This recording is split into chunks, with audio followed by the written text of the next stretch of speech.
What the hell are you? I'm Batman.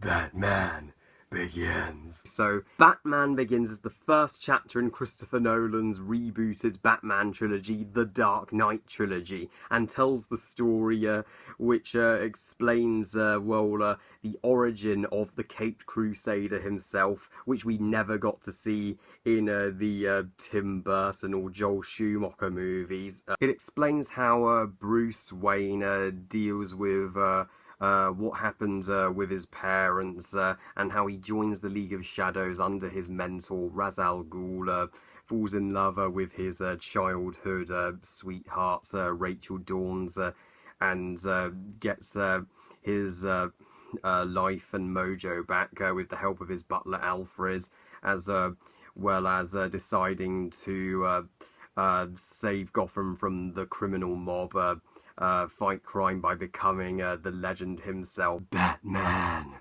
Batman Begins is such a masterpiece. Oh man, do I love this movie. Christopher Nolan, there is a good reason why he's one of my favourite directors ever. The guy has never made a bad motion picture. I'm shocked it took me this long to talk about the Dark Knight trilogy with you guys on my channel, because let me tell you something, the Dark Knight trilogy is my second, I repeat, second favourite movie trilogy of all time. The only movie trilogy I would rank above it is the Lord of the Rings trilogy. That is praise indeed, I know. That's how high I respect this trilogy, yeah, and how much I salute Christopher Nolan for how he brought the character of Batman back after the disaster that was Batman and Robin, which many would argue that was the death of Batman. Nobody had any hope that there could ever be a good Batman again, until Christopher Nolan comes along and proves them wrong by making a perfect Batman movie. I guess it if you find Batman Begins and The Dark Knight Rises are both overrated, as people only really seem to universally love The Dark Knight, and Batman Begins and The Dark Knight Rises are not considered as good when in comparison. But I actually think Batman Begins is a little underrated myself. I was really race it near on par with The Dark Knight, quality-wise. Batman was, and will always be my number one superhero. I still thoroughly enjoy the Tim Burton, Michael Keaton Batman movie from 1989. It's still great, but he was just Batman to begin with. Where was the origin story? How did he become Batman is the question that was all on our minds. They just completely glossed over that, whereas Christopher Nolan, he fixed that flaw immediately. Literally the first half of this movie is dedicated to the entire, beginning of Batman, no pun intended. And that's what it's got right 100%. It answers all of the unanswered questions, and his backstory, it's just so emotional. You feel the emotional height of the scene where his parents are shot in the alley. No other Batman movie has done that scene half as good. This is a very different kind of superhero movie to what we usually see. That's why I prefer DC to Marvel, because Marvel does not have the Dark Knight trilogy as great as the MCU has gotten. Christopher Nolan, he's such a real drama director. Batman is the perfect hero for Christopher Nolan to tackle. I mean, the dark and gritty tone does not work with most Marvel heroes, which many comic book movies have tried to replicate the Dark Knight trilogy, but all fail miserably because Batman is actually real, has no powers. Begins 100% proves that superhero movies don't have to be just formulaic and fun about a superhero trying to save a damsel and defeat an evil villain. They can be sophisticated, they can be epic stories, which is what the Dark Knight trilogy is, one epic story. Christian Bale, I was debating and trying to decide who I prefer, Christian Bale or Ben Affleck, but I've made my decision. Christian Bale is the best Batman on the big screen. Yes, yeah, not all of you will agree, but I like Bale better than Adam West, Michael Keaton, Val Kilmer, George Clooney, Ben Affleck, and Will Arnett. So Bale is actually now one of my favourite actors. He proved he could completely carry this great trilogy. He looks the part of Bruce Wayne, and I absolutely love the design of his Batman suit. It gives him his own identity, and it's so sad that Christian Bale may never play Batman again. Christopher Nolan actually makes all of the supporting cast actually serve a purpose and makes them memorable too. Casey Holmes, I know she was recast as Maggie Gyllenhaal in The Dark Knight, but Casey Holmes, I personally prefer her as Rachel Dawes. Rachel's a great love interest. I do love how her and Bruce were childhood friends, and they do eventually grow to love each other, just like Simba and Nala in Lion King. Gary Oldman makes for a wonderful Commissioner Gauze, and Morgan Freeman, fantastic as Lucius Fox. We've got to have some comedy and light relief in this trilogy, which is what he provides so well. And Michael Caine is my favourite Alfred. I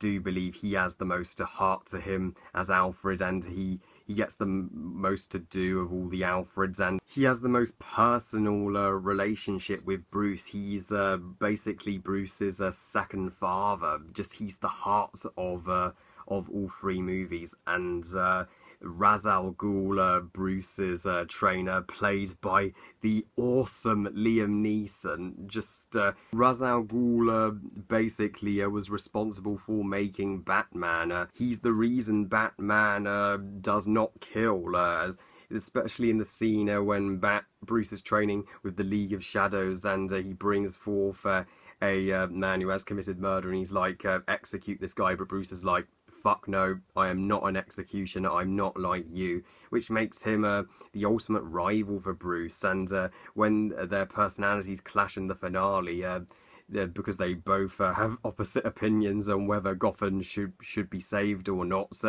it's brilliant drama. This is actually the shortest of the Dark Knight trilogy. It's only 2 hours 20 minutes, short in comparison to Dark Knight and Dark Knight Rises with a 2 hour 45 minute runtime. But that's exactly as long as it needs to be. It's actually has the least action of the trilogy, but it doesn't need too much action because like I said, it's different. So it's from other superhero movies. It's more of a drama. You'd think it would be boring because of this, but no, absolutely not. Despite that, there's always something dramatic happening in Batman Begins. There are very few moments where you're not gripped, and the action's actually more about whether the characters are gonna make it or not. So yeah, in the epic sword fights of Bruce Wayne's time with the League of Shadows to the fantastic Batmobile chase to the epic finale, and all of this is makes you really worried, are the characters that we love gonna die or not? So you're worried for Batman, you're really worried for Rachel at one point when she's poisoned, and and Batman has to really race back to the Batcave to save her. And the action looks real. It's all done with real filmmaking, practical effects, and it's shot in IMAX. This movie was one of the first to be shot in IMAX. It came out around the time when IMAX was invented in the early 2000s, and it looks phenomenal. Just practical real action beats most CGI action scenes in most superhero movies. That's what makes the Dark Knight trilogy really special. As well as having some of the best writing in a superhero film, it's one of the best made superhero films. Just production wise, the cinematography outstanding, flawless. Wow, Christopher Nolan can beautifully shoot movies. Do I even need to explain how epic the Hans Zimmer score is? Not just for Batman Begins, for the entire trilogy. It's one of the most epic and greatest scores I've ever heard for a film. Just this gives Christopher Nolan's version of Batman his own theme. You instantly recognise it. The dun dun dun dun. I can't count on the amount of times I've played this soundtrack over and over again. The movie obviously has a flawless first half. Many do consider the first half to be superior to the second half. While the first half is obviously the most important part, since this is Batman Begins. I love the second half as well, when we actually get to see Batman, and he actually acts like Batman. He hides in the shadows. He has all the gadgets provided by Lucius Fox. They all look stunning, and the plots with him trying to investigate the drugs that the League of Shadows are using, obviously, to destroy Gotham, and Crane's Scarecrow is using it to experiment on fear. I didn't mention Scarecrow is the villain because Crane is just a pawn in Ra's al Ghul's plan.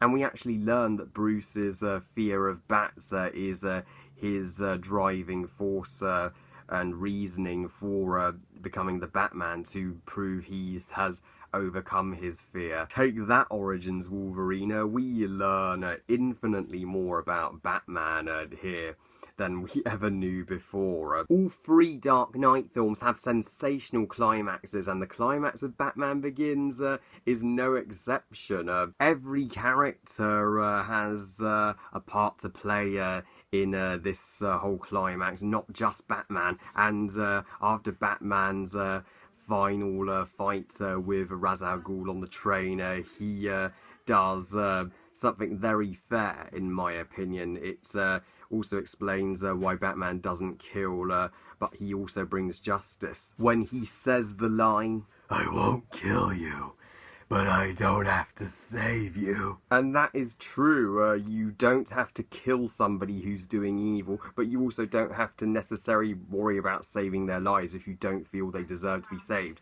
And the ending, that cliffhanger, gets you so jacked for the Dark Knight when Commissioner Gordon reveals the Joker card to Batman. I'm so glad they saved the Joker for the sequel. So Batman Begins, I love it. There is everything to love about this movie. There's nothing to hate. I have no complaints about it. It is a amazing start to an amazing trilogy. It's my favourite reboot. It's a perfect Batman movie on its own, and just yeah, it's one of my favourite movies of all time. And is it a better reboot than The Amazing Spider-Man? Well, no shit, it's a better movie and reboot than The Amazing Spider-Man.